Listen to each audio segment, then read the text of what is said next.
सातपूर गोळीबार प्रकरणातील PL gang war MCOCA अंतर्गत कारवाई याबाबत पोलिसांनी दिलेल्या माहितीनुसार पीएल गँगचा मुख्य सूत्रधार प्रकाश लोंढे उर्फ बॉस आणि त्याच्या टोळीतील सदस्य आरोपींविरोधात मोक्का अंतर्गत कारवाई करण्याचे आदेश देण्यात आले।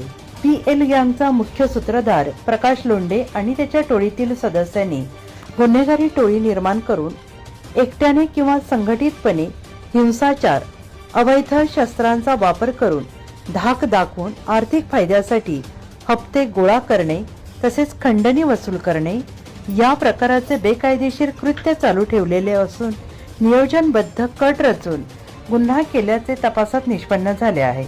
आरोपी यांनी संघटितरित्या गुन्हा केला असल्याने पोलीस आयुक्तांनी गुन्ह्याचे गांभीर्य ओळखून गुन्ह्यातील आरोपितांविरोधात कठोर कारवाई करण्यासाठी मोक्का अंतर्गत कारवाई करण्यात आलेली असून पुढील तपास सहाय्यक पोलीस उपआयुक्त अंबड विभाग यांच्याकडे सोपवण्यात आलेला आहे।